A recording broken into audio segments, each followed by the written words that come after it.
Bonjour aux consciences qui s'éveillent et bienvenue sur le podcast de l'éveil des consciences. Je m'appelle Evelyne et je suis la fondatrice de la marque éthique Consciousness Concept qui propose des accessoires de méditation et de yoga. L'éveil des consciences est un podcast gratuit qui part à la rencontre des personnalités inspirantes de ce monde. Des personnalités qui tendent vers un monde meilleur, le monde de demain. Les sujets auxquels nous ferons référence sont en lien avec la spiritualité, l'écologie, le bien-être, les nouvelles formes de pédagogie et plein d'autres sujets inspirants. Je vous invite à vous abonner pour suivre les actualités, à liker et à partager. Je vous souhaite une très bonne écoute et je vous dis à bientôt. Bonjour aux consciences qui s'éveillent. Et bonjour à Alexandra, je suis ravie de t'avoir aujourd'hui en interview. Merci, bonjour Evelyne. Moi aussi, je suis ravie d'être là. Bonjour tout le monde. Alexandra, je t'avais rencontrée lors d'un marché Noël où tu m'avais invitée, donc c'était vraiment super. Tu es professeure de yoga, tu es aussi organisatrice d'événements, donc notamment l'événement Moonspell, et puis tu fais également des soins énergétiques. Alors, il me semble que tu avais aussi eu un parcours dans une école de commerce auparavant. Donc, ma question, ça va être vraiment qu'est-ce qui t'a mené en tout cas vers ce chemin et comment tu as cheminé? Alors, comment j'ai cheminé? C'est assez long, alors j'espère que je vais réussir à la faire courte. Alors, donc moi, c'est donc mon activité, on va dire, surtout principale et ce pourquoi comment je gagne ma vie, on va dire, aujourd'hui Mhm. et comment je vais m'épanouir euh, avec plus le maximum de monde en ce moment, c'est donc le yoga que j'ai commencé en fait. Donc pendant que j'étais en école de commerce justement, donc j'étais à l'IAE de Lille. Mhm. Et donc, du coup, je faisais beaucoup de sport, beaucoup de fitness, et j'ai découvert dans les salles de sport en fait le yoga. Ça m'a beaucoup plu. Euh, mais j'avais pas du tout cette dimension spirituelle en fait, donc je faisais ça un peu comme du sport. Et Mhm. petit à petit, en fait, j'ai découvert les vidéos de yoga coaching, qui étaient du yoga sur YouTube. Et Ouais. donc, ouais, je faisais comme ça des petites vidéos tous les matins. Ça me plaisait beaucoup. J'avais vraiment eu un coup de cœur pour Ariane, celle qui fait ces vidéos-là. Donc, j'ai commencé à me poser pas mal de questions. Et puis ensuite, je suis partie en Australie après mon école parce que je voulais travailler notamment dans le commerce international et que j'avais Mhm. pas pu faire Erasmus. Ça m'avait un peu frustrée et j'avais envie d'une expérience. Donc, je suis partie en Australie. Et puis, donc, du coup, là, j'ai commencé à avoir un gros changement intérieur. Donc, dès mon arrivée, je suis devenue végétarienne parce que Mhm. j'avais cette grosse sensibilité pour les animaux. J'avais travaillé Mhm. pour des stages, un stage qui faisait des pétitions en ligne justement pour la défense des animaux. Donc, j'avais une grosse conscience un peu de ce qu'on appelle Ahimsa, la non-violence en yoga. Ouais. Et donc, en fait, je suis arrivée, je me suis cassé le pied. Ah, Et donc, ça... ouais, donc, toutes les activités, on va dire, d'ordre physique se sont arrêtées d'un coup. Et puis, ouais. j'ai continué un peu comme ça en Australie. J'étais à Melbourne. Puis, je suis partie à Bali Mhm. quelques mois après. Et en fait, j'ai découvert l'existence des chakras que j'avais pas vraiment entendu parler en fait dans un temple en fait avec un guide qui m'explique ce que sont les chakras. Mhm. Et Et là, là, ça te parle. ah mais là je me dis mais c'est une manifestation quoi, c'est quoi enfin, j'étais mais fascinée puis surtout avec l'ambiance à Bali quoi, c'est un autre Oui. monde, c'est quelque chose qu'on connaissait pas trop. Mhm. Et donc du coup en tout cas à ce moment-là et donc du coup je découvre ça C'est vrai et que c'est vrai que Bali, pour l'avoir fait, c'est quand même le berceau du yoga, donc c'est vachement inspirant. complètement. Complètement. Et en fait, donc, je suis rentrée après en Australie, parce que j'ai passé à peu près un an, j'ai fait Australie, Nouvelle-Zélande et Bali, plusieurs fois du coup. Et Ouais. je reviens et je me fais tatouer Manipura, qui est le chakra du plexus solaire, sur la côte, sans vraiment, tu vois, comprendre l'essence, mais c'était comme nature. J'ancre ça dans ma peau. Je trouve ça plutôt intéressant. C'était montrer aux yeux du monde qui je suis. Voilà D'accord. comment. Mais pourquoi le plexus solaire, qu'est-ce qui t'a parlé en fait, plus que les autres chakras? Bah justement, parce qu'en fait, dans la définition que j'avais vue, c'était Manipura, je montre aux yeux du monde qui je suis. Et en Hmm. fait, moi, à ce moment-là, quand je suis arrivée en Australie, j'étais vraiment devenue tout ce que j'avais envie d'être, en fait, Hmm. dehors de l'environnement que je connaissais. Donc, en fait, tu vois, je m'étais teint les cheveux en gris. Enfin, c'était vraiment, pour moi, je suis sortie un peu Tu t'es de, lâché, quoi. ouais, j'étais vraiment une autre personne, une expression, une créativité de fou. Et Ouais. donc, je suis enfin qui je suis, sans étiquette, rien. Donc, j'étais Hmm. vraiment fascinée par ce chakra-là. Et donc du coup, voilà. Donc après, je suis rentrée en Australie. Et là, donc j'avais envie de continuer dans un cheminement qui avait du sens. Et j'ai travaillé pour Greenpeace plusieurs Mhm. mois, donc à Sydney et à Melbourne. Et là, donc, vraiment, ce chemin de me dire, ben, j'ai envie de faire quelque chose qui a du sens, écologie intérieure, écologie extérieure. Mhm. Et puis, avant de rentrer en France, je me dis, bah, tiens, j'ai besoin. Donc, j'avais pris 15 kilos là-bas. Ok, Euh, bon, c'est que tu te avec- sentais bien. Tu t'es lâché, là. je me suis tellement laissée aller, 13 kilos, j'exagère, 13 kilos. Et donc, je me dis, bah, tiens, j'ai vraiment envie de reprendre conscience de mon corps avant de rentrer en France. Et j'avais cet appel de Bali qui était plus fort que moi. Donc, j'ai décidé de partir faire une retraite de yoga à Bali avant de rentrer en France. D'accord, donc c'était vraiment une retraite au travers de laquelle tu as appris en fait à enseigner le yoga ou c'était juste personnel pour découvrir un peu ce qu'était le yoga? Complètement personnel. À ce Hmm. moment-là, moi, j'avais encore ce schéma de me dire, ben, j'ai fait 5 ans d'école de commerce. Oui, Euh, J'avais pas du tout cette. Puis à ce moment-là, en France, je connaissais personne en fait qui faisait du yoga. Donc d'accord, ouais. pour moi, c'était pas comme un métier envisageable. Enfin, tu C'est vois, je voyais. vraiment, je pense que c'est difficile aussi de sortir du schéma dans lequel on est conditionné et puis tu vois, d'enlever ce masque et de se dire, bon, bah voilà, je fais ce que j'ai envie de faire et enfin, je sais pas toi, mais est-ce que tu n'avais pas cette peur justement d'enseigner le yoga, la peur peut-être du jugement ou la peur de pas réussir à en vivre? Totalement. Bah, en fait, à ce moment-là, si tu veux, c'est intéressant, c'est que je rencontre une Allemande sur place et, Mhm. et je dis, en fait, je ressens un truc de fou sur mon tapis et elle me dit, non, mais il faut absolument que tu fasses le teacher training de yoga. Et puis moi, tu sais, comme j'étais dans un schéma d'apprentissage du chemin, je ne le voyais même pas de façon envisageable. Je dis, mais D'accord, ouais. bon, moi, tu vois, c'était un truc de, je voyais toutes Tu les avais filles. des œillères. Ah ouais, je me disais, mais impossible, quoi. Puis, enfin, vraiment, et en fait, je me sentais pas du tout légitime. Et puis, tu sais, il y a vraiment cette phase-là où quand tu découvres quelque chose, tu ne vois Mhm. pas c'était une étape en devenant tout de suite prof. En fait, c'était même pas concevable. Pour moi, ça faisait 1 an que j'en faisais. Je me disais, mais impossible, quoi. Et Mhm. donc, c'est venu après, en fait, donc là, c'était vraiment retraite, quoi.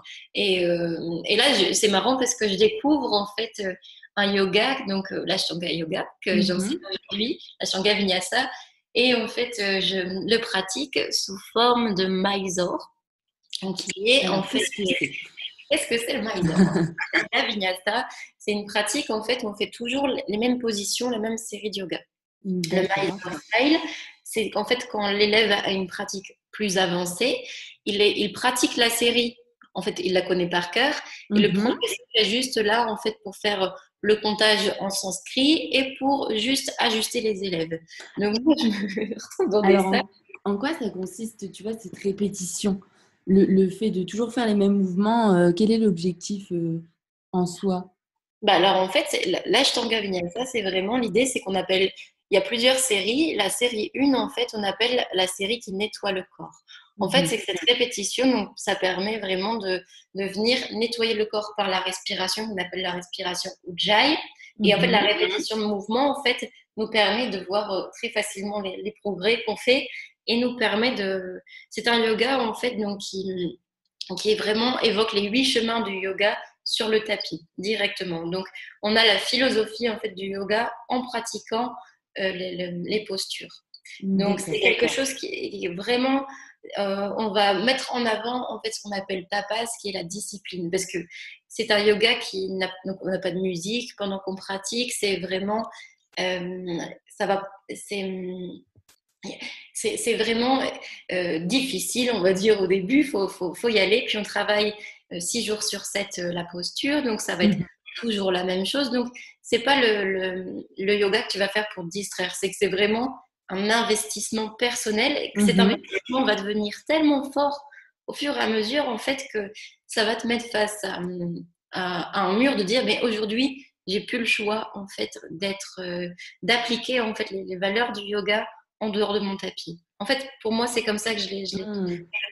L'Ashtanga Vinyasa, c'est que c'est le, c'est le, c'est vraiment la façon de vivre le yoga pleinement, en tout cas Mhm. de façon Ouais. personnelle. D'accord. C'est vraiment intéressant aussi. Puis ça m'évoque comme ça, là, ce que tu me dis, tu vois, cette routine, en fait, au final, où tu recommences un petit peu les journées et où tu fais un petit peu les mêmes tâches. Bah, je sais pas pourquoi, mais là, c'est ce qui me vient en tête, c'est de me dire que sur ton tapis, bah, tu as tout le temps les mêmes enchaînements aussi qui viennent. Et peut-être que tu ressens aussi des choses différentes au niveau corporel et au niveau aussi peut-être du mental. Et ça doit être la même chose dans la vie de tous les jours parce qu'au final, les journées sont différentes, mais elles se ressemblent, entre guillemets. Exactement, ouais. C'est vraiment, ouais, c'est vraiment, en fait, tu suis ton chemin, en fait, c'est ça, Ouais. les chemins du yoga sur le tapis, quoi. J'aime beaucoup cette notion de chemin. Donc, au fait, donc, moi, je découvre le Mysore style, donc c'est-à-dire que j'étais qu'avec des gens qui faisaient de l'Ashtanga Vinyasa depuis des années. Mhm. Donc, l'Ashtanga Vinyasa, c'est vraiment un yoga qui est engageant physiquement, ça faut le savoir, quoi. C'est, ça dure 1h40, ça peut durer jusqu'à 1h45 et c'est vraiment, il n'y a pas de tom pause, quoi. C'est vraiment dur, dur au début et Ouais. c'est magique. Et puis, moi, je me dis, waouh, c'est incroyable. Et puis, je n'avais pas compris que le Mysore était la même chose que l'Ashtanga Vinyasa. Si tu veux, j'avais pas Mm. fait lien. Donc, je rentre en France et je cherche partout des cours de Mysore style. Et je ne trouve pas du coup. Mhm. Et je vais dans plusieurs salles de yoga. Puis je regarde à chaque fois sur les plannings. Je me dis, putain, mais et c'est quoi Il n'y a pas Mysore. J'ai Mhm. fait un jour où en fait je rencontre une fille qui est devenue une très bonne amie qui me dit non mais attends il faut absolument que tu ailles tester les cours de René Kubiak à Lille donc qui est professeur Ah d'Ashtanga. oui. Et là du coup j'y vais et puis tu vois je m'ennuyais vraiment quand j'allais dans d'autres cours parce que je retrouvais pas cette essence de l'Ashtanga. Je dis mais où est-ce que je peux trouver ça? Et en fait Mhm. quand j'ai découvert les cours de René Kubiak là c'était la folie quoi. J'y allais à tous les cours, j'allais 8 heures par semaine, j'enchaînais parfois 2 cours et ça a été la La révélation. ouais, totalement. Là, ça vraiment, j'ai ressenti de pratiquer toujours comme ça les effets ont été incroyables, quoi. Donc, Alors, quels sont les effets? Toi personnellement, qu'est-ce que tu as ressenti? Ou peut-être que même que les personnes qui font du yoga avec toi, qu'est-ce qu'elles te disent en général? Tu vois, au niveau des ressentis, que ce soit corporel ou vraiment au niveau du mental? Est-ce qu'il y a un déploiement de l'esprit? Enfin, exactement. En fait, l'Ashtanga Vinyasa, c'est une révélation pour les gens. Donc, c'est soit t'aimes pas souvent. Enfin, je trouve dans les retours que j'ai. Pour ma part, ça a été une guérison, mais incroyable, quoi. Enfin, en fait, hmm. ça m'a donné un sens à ma vie. Enfin, clairement, pour moi, c'est vraiment ce côté guérison. C'est qu'en fait, tu sors de là, le côté nettoyage du corps, tu le ressens, tu as une Hmm. cohésion parce que c'est un yoga comme tu partages, donc tu es sur ton tapis, mais tu partages aussi avec les autres. Comme les postures sont difficiles pour tout le monde au début, Mhm. beaucoup de sourires, cette cohésion, cette espèce de communauté en fait très positive. Et tu sens en fait, ça t'invite à avoir une hygiène de vie naturellement. Hmm. Ça te pousse à avoir cette hygiène de vie. Moi, je ne l'ai pas eu tout de suite parce que en rentrant d'Australie, je suis tombée dans une grosse dépression et j'avais un style de vie qui était un peu misérable. C'était assez Mhm. paradoxal parce que je faisais énormément de yoga. J'étais végétarienne, mais à côté de ça, j'avais un style de vie qui n'était pas top du tout. D'accord. Donc tu Donc, te sentais pas forcément peut-être en adéquation avec cette philosophie de vie, parce que c'est bien ce que j'entends en fait, c'est plus un style de vie, un mode de vie. en fait, je me sentais sauvée quand j'allais sur mon tapis. Tu vois, D'accord, en ouais. fait, je trouvais plus aucun sens à ma vie à ce moment-là. J'étais complètement perdue. Je travaillais, j'ai retrouvé un travail en revenant, mais j'avais le travail que je rêvais d'avoir. Avant de partir en Australie, j'avais exactement Mhm. ce que je voulais.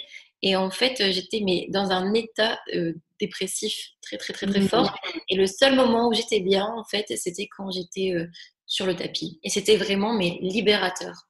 C'est comme ça qu'après, j'ai décidé de, de, de faire la formation, quoi, parce que j'avais plus le choix, quoi. C'était la guérison. La guérison. Mais Mhm. après, il y a gens, ce qui est intéressant, c'est que il y en a chacun va avoir des perceptions différentes. C'est que dans cette idée, c'est que c'est vraiment personnel, l'ashtanga. C'est qu'on va pas parler, par exemple, de spiritualité pendant le cours. Mais ce qui est Mhm. intéressant, c'est que chacun va pouvoir aller chercher par soi-même. En fait, dans le challenge des postures, en fait, ceux qui sont intéressés, ils vont souvent aller plus loin. Puis les autres, ils vont juste ressentir les effets physiques et c'est déjà bien. Donc, c'est un yoga qui est pour tout le monde, en fait, dans l'ensemble. Mhm. Chacun on prend enfin, on le vit comme il a envie de le vivre et puis il n'y a pas forcément de jugement. Exactement. Mm. Est-ce que tu peux nous parler un peu de ce mode de vie? Tu vois, tout à l'heure, tu parlais du fait aussi d'être végétarienne. Alors, peut-être que tu peux nous expliquer pourquoi c'est si important ou pourquoi c'est essentiel aussi en Inde ou dans le berceau, on va dire, du yoga, de respecter les animaux et de ne pas les manger. Alors, ça, c'est marrant qu'on parle parce que c'est un sujet qui est très, très important pour moi et Mhm.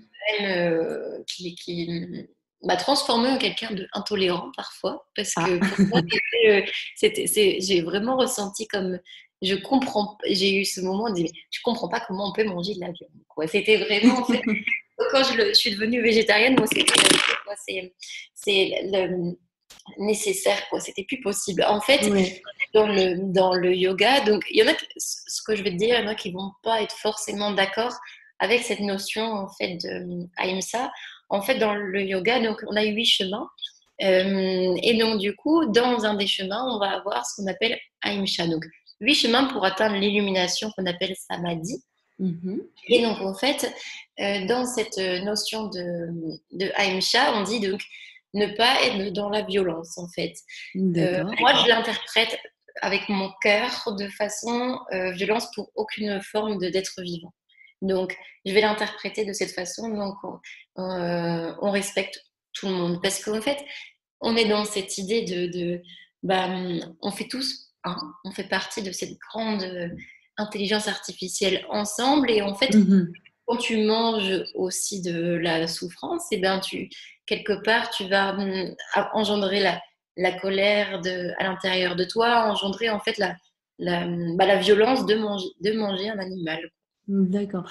C'est Mm. vraiment intéressant parce qu'au final, je me souviens dans mes voyages en Inde aussi, où j'ai eu un peu ce dégoût, tu sais, pour les animaux parce que je les voyais dans la rue et puis je les voyais aussi se faire abattre, tu vois, visiblement, parce qu'au final, en France, bah, tout est bien caché, forcément, vu qu'on est quand même un pays moderne. Donc, on n'a pas forcément cette notion de souffrance, en fait, qu'on peut infliger à l'animal. C'est vraiment ça et c'est vraiment intéressant ce que tu dis parce que moi, j'aime bien parler de dissonance cognitive. C'est-à-dire qu'aujourd'hui, on est dans une société où les gens vont te dire, donc ils vont avoir des chiens, des chats, ils vont dire j'adore les animaux. Oui. En fait, ils vont pas se rendre compte en fait que par exemple, ce qu'ils mangent dans leur assiette, c'est un animal aussi. Et quand je leur dis, ben moi, je peux être assez virulente parfois, donc là, j'ai arrêté ce combat parce que aujourd'hui, je suis.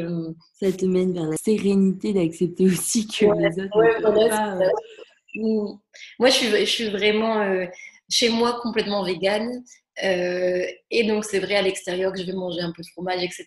Mais sinon, nous, on est vraiment végane avec mon copain, sans mettre Mhm. d'étiquette, bien sûr. Et, et donc, du coup, je te parlais quoi? De dissonance cognitive, c'est ça? Oui, c'est ça. Ouais. Et en fait, ouais, donc c'est cette idée-là, c'est qu'en fait, les gens n'ont pas cette notion en fait de ce qu'ils mangent. Et, et en fait, c'est comme si, tu vois, moi, même quand je travaillais pour ce site de pétition, en fait, moi, ça avait commencé comme ça. Je devais regarder tous les jours des vidéos un peu d'associations comme L4M ou des choses comme ça. Oui. En fait, et quand je regardais les vidéos, mais je dis, mais quelle horreur! Et en fait, aujourd'hui, je trouve que même quand on veut montrer des vidéos à notre entourage, les gens ils me disent ah, je veux pas regarder. En fait, comme si on fermait les yeux sur ce qui se passait, comme si on préférait rester ignorant parce que Oui, ça nous dérange en fait. sur la cruauté, comme s'il y avait vraiment quelque chose de dérangeant. Alors au Comme si- passage, juste, Alcatrel, c'est une association qui défend les animaux, pour ceux qui connaissent pas. Mais c'est vrai qu'en fait, y en a beaucoup qui essayent de détourner pour ne pas voir la vérité en face. Parce que Bah, c'est je plus pense facile hein, de l'éviter, je pense, que vraiment de l'affronter, de se dire, bon, bah, je suis face à mes responsabilités et je décide de, tu vois, regarder et d'arrêter d'infliger toute cette souffrance. c'est exactement ça. Je pense que en fait, plus on avance dans un cheminement vers l'éveil, en fait, il y a cette notion, comme tu dis, de prendre ses responsabilités. Donc, ça va être dans Mmh. la tête, mais aussi sur pourquoi on en est là aujourd'hui. C'est que plus on avance vers l'éveil, on peut sortir de ce processus parfois de victimisation, Ah, c'est d'avoir de intéressant, ouais. subir la vie. Tu vois, c'est qu'aujourd'hui, je pense que chaque être humain, en fait, si on veut que le monde évolue, c'est que chacun doit prendre sa responsabilité, en fait, de Ouais, ses actes, que ce soit dans l'assiette, de façon écologique, avec tout ce qui se passe aujourd'hui, mais dans comprendre en fait quelle est ma part de responsabilité dans ce que je fais aujourd'hui. En tout cas, moi, c'est ce mmh, que l'éveil, on va dire, m'a apporté et mon chemin, en fait, de me dire, ben voilà, c'est toujours facile, en fait, on a toujours l'impression que c'est les autres, mais en fait, non, c'est beaucoup c'est nous. vrai. Après, c'est vrai que ça demande tout un cheminement. Enfin, personnellement, j'ai vraiment réduit, mais je vois à quel point, des fois, c'est vraiment pas évident, tu sais, même par rapport au conditionnement. Puis, c'est même pas que ça, c'est plutôt rassemblements, tu vois, familiaux, ou enfin, socialement, c'est vraiment, je trouve, des fois, pas facile. Et puis, à la fois, je partage totalement ton idée d'avoir cette responsabilité, mais en même temps, je me dis, bon, on va pas trop se blâmer. Enfin, j'essaie de me dire, ouais, c'est OK, prends ton temps, ça viendra, tu vois, au fur et à mesure, etc. Toujours avec beaucoup de bienveillance, en fait, envers soi, en se disant, bon, bah voilà, on va y arriver progressivement, sans forcément trop se juger non plus. Tu vois ce que je veux dire? T'as raison, parce que c'est vrai que bah, moi, quand je suis rentrée d'Australie, là, j'étais vraiment commerciale. Et donc, Oui. du coup, j'étais beaucoup sur la route, puisque j'avais pas mal de départements en charge. Et donc, quand je mangeais au restaurant avec des collègues ou des clients, Mhm. j'avais toujours, en fait, 50 000 questions sur ce que je mangeais pourquoi je mangeais pas de viande. Parfois, il y avait même pas de plat végétarien. Donc, tu vois, Ah c'était oui, vraiment ouais, j'ai une curiosité. Et en fait, tu as raison dans le sens où parfois c'est fatigant. Donc oui, aujourd'hui, même déjà en 2 3 ans, je trouve ça énormément changé. Là, tu vois, je trouve ça dingue. Tu peux faire tes courses euh, partout. Là, maintenant, tu as même des options véganes. Avant, il n'y avait pas. C'était végétarien. Là, il y a vraiment c'est le mot. vrai. Mhm. J'ai Donc, découvert ça à Bali, figure-toi. Tu vois, ah ouais, vraiment le côté vegan en 2017, je voyais rarement ici, même jamais. tu voyais pas. Ouais, ça, c'est vraiment même de cette année, moi, j'ai l'impression. Quoi. Mais tu as raison au début. En fait, c'est que il faut. Et, enfin, moi, j'ai jamais eu ce problème parce que j'ai toujours eu un caractère où j'imposais beaucoup. Mhm. Et donc, j'aimais bien être un peu dans la provoque. Donc, si tu veux, ça m'a dérangé au début.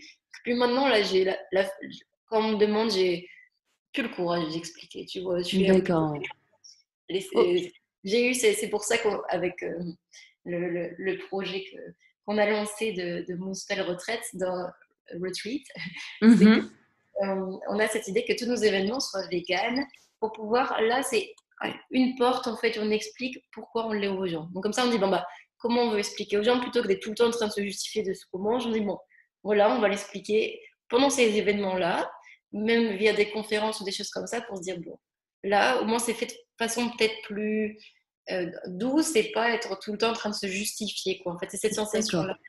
Alors, bah, merci pour ton partage super intéressant.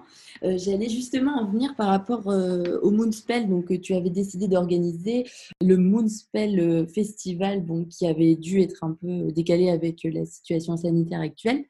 Alors, qu'est-ce qui t'a poussé justement à organiser ça et quelles valeurs tu veux partager au travers de ce festival et oui, qui tu touches en fait au travers de ce festival? Alors, donc Moonspell, donc j'organise ça avec mon copain.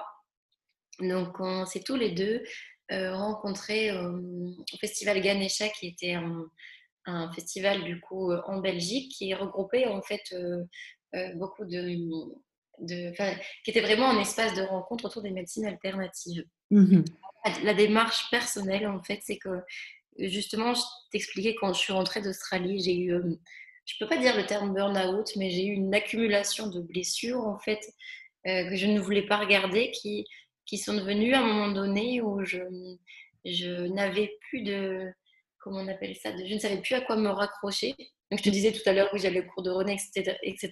Mais je suis partie en Inde parce qu'en fait, j'avais plus aucune force, en fait, d'aller de l'avant. Et je me suis dit, non, mais Mhm. quand j'ai découvert vraiment, en fait, les médecines alternatives, bon, j'étais suivie très jeune par, euh, par kinésiologue, etc. Donc, j'ai quand même toujours eu un pied là-dedans. D'accord. Quand j'ai vraiment découvert, par exemple, les cérémonies du cacao, les rencontres ensemble, en fait, je me suis dit, mais tous ces gens que j'ai côtoyés pendant des années, en fait, qui ont été comme moi à pas voir leur issue, il faut que absolument tout le monde découvre ça, ce que j'avais pu voir à Bali, Oui. en voyage, là, en Inde, après, quand j'ai fait mon teacher training, je suis en Thaïlande aussi dans la même année. Mhm. Et en fait, c'est un cadeau pour l'humanité, en fait, d'apprendre ce côté, d'être dans un événement, en fait, où tu n'as pas de jugement. Tu découvres des choses, en fait, qui peuvent un palmarès, en fait, d'outils de guérison. Et en fait, c'est ça Mhm. l'idée de Gospel, c'est-à-dire qu'en fait, on a. Donc là, c'est reporté au mois de juillet l'année prochaine. D'accord. Euh, Bonne nouvelle. Mi-juillet. Comment? Bonne nouvelle. Oui, oui, bonne nouvelle, ouais, croisons les doigts surtout. C'est Et, ça. et donc, en fait, si tu veux, pour t'expliquer, c'est un espace donc, qui est vraiment grand, donc, qui accueille normalement des mariages donc, en Belgique, avec plusieurs salles, un grand espace vert. Donc, l'idée de cette rencontre, c'est pendant 3 jours de faire découvrir aux gens l'ouverture du cœur. Pour moi, ça va vraiment de ma vision. Ben va avoir parfois cette idée-là aussi, mais moi, ça va. Ce qui résonne pour moi, c'est l'ouverture du cœur. C'est qu'en Mhm. fait, on va créer un village bienveillant dans lequel on va avoir, par exemple, que du yoga, donc avec pas mal de profs, en fait, donc pour que chacun puisse découvrir différents profs, quel est le yoga qui me convient. Un Mhm. espace avec des conférences. Donc, comme je te disais, pareil, tout à l'heure, je te parlais du véganisme, on parlait de ça, mais plutôt que de. Là, c'est vraiment, on va se dire, voilà, pourquoi les gens sont véganes. Tu vois, l'idée, c'est d'expliquer en fait aux gens sans être dans la confrontation sur juste, voilà, qu'est-ce qui se passe, par exemple, une conférence autour du féminin sacré. Mhm. Euh, Pas mal de sujets, la sonothérapie, des choses comme ça. Après, on avait un espace on va appeler ça chill zone, où on avait des amis, par exemple, qui vont proposer des stands de maté, des stands de boissons un peu différentes, un espace de cuisine ayurvédique avec des cours de cuisine, D'accord, oui. tout C'est un très espace. varié alors, très Ouais, riche. ça va être très varié, un espace de danse extatique, tout est Mhm. truc vegan et un marché, justement, comme tu parlais de marché de Noël, un marché avec des auto-entrepreneurs en fait de la région et un espace avec des tentes, avec des praticiens. Donc, par exemple, si tu veux tester les soins énergétiques, les massages, les choses comme ça, en fait, sous forme de donation. Donc, tu payes l'entrée du festival et après, Oui. sous forme de donation, tu vas avoir peut-être 15 praticiens qui seront là et qui vont te permettre, en fait, de découvrir quelles médecines peuvent te convenir. Enfin, je veux dire, médecine, ça peut te. Qu'est-ce qui te parle en fait? Voilà. Et en fait, cette idée, c'est de se dire, ben voilà, en un week-end, en 3 jours, et ben, tu avances vraiment dans ton cheminement et il y a un avant-après. Parce que si tu veux, Super. ce que j'ai pu voir, moi, c'est ça. Dans les retraites, par exemple, de yoga que j'ai déjà fait, ou les initiations chamaniques, les choses comme ça, tu as toujours un avant-après. Et Oui. en fait, je trouve ça génial de pouvoir montrer aux gens. Et donc, on a quand même fait l'été dernier donc, un petit événement où on était, donc il y avait 50 personnes avec, je pense qu'il y a une salle de yoga à Bercé, ça s'appelait Awake, donc avec Ben aussi on a fait ça. Donc, Mhm. et donc là, on a vraiment constaté chez les gens, et c'est vraiment impressionnant, cette idée-là, vraiment, dans le retour qu'on avait, c'est qu'il y a eu vraiment un changement en fait chez les gens. Et voilà ce que... Ouais, il y a eu des retours positifs. Mais c'est ça, ouais, l'idée, c'est ça, c'est montrer ça. On ne veut pas garder toutes ces belles choses pour nous, il faut Oui, c'est partager. les partager, voilà. Puis créer une sorte d'énergie positive aussi, vu que au plus on est, je pense qu'on peut ressentir un peu cette vibration d'accueil et puis comme tu disais, d'ouverture du cœur. Donc c'est Et la génial. co-création, voilà, pour moi, je pense que c'est ça l'éveil de l'humanité, c'est la co-création. C'est sortir de cette société individualiste, en fait, pour Oui, tous travailler ensemble. C'est ça un peu l'idée. c'est vraiment intéressant, puis c'est aussi un peu le moment justement, tout ce qui se passe où les gens sont plus individuels, chez eux, en télétravail, enfin tu vois, où il y a toute cette notion aussi d'isolement, entre guillemets, et puis je pense que c'est le moment justement de permettre aux gens de sortir, de se recueillir, et de manière encore plus forte qu'avant, en se disant, chouette, on a réussi à revivre comme avant, et on se rend compte de cette chance que c'est de se réunir. C'est exact, oui. Eh bien, en tout cas, je te remercie beaucoup, Alexandra, pour ton partage et ta vision du monde qui nous inspire, en tout cas moi qui m'a beaucoup parlé. Merci. Alors, je vais juste te laisser dire un peu peut-être tes liens, où est-ce qu'on peut te retrouver, même pour en savoir plus sur tes cours de yoga ou alors sur aussi l'événement de Moonspell qui va se passer dans un an. Alors, donc, tout est sur ma page Facebook et Instagram, c'est donc Free Your Samsara. Donc, il y a mon site qui va être lancé bientôt, j'espère. Et donc, la page, c'est Moonspell Retreat.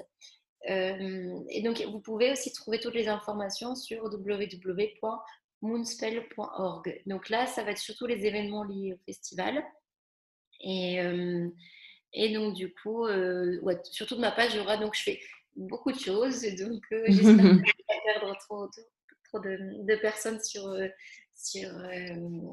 mon but ultime, on va dire. Mais c'est vrai que vous allez voir qu'il y a beaucoup de choses que j'organise, quoi. Donc, tout est dessus. Tu es très active en tout cas, donc ça Voilà, c'est ouais, plutôt chouette. C'est bon à savoir. Dans tous les cas, j'écrirai sur la bio le site. Hein. J'écrirai pour toutes les personnes qui sont intéressées. Donc j'ai vraiment hâte aussi de pouvoir participer au festival. Et puis merci beaucoup Alexandra et merci à toutes les personnes qui nous ont écoutés ce matin. Merci Evelyne, merci tout le monde. À bientôt, j'espère. À bientôt. Je vous invite à partager et à liker et aussi à vous abonner à la chaîne de l'éveil des consciences podcast pour suivre les actualités. Bonne journée à tous.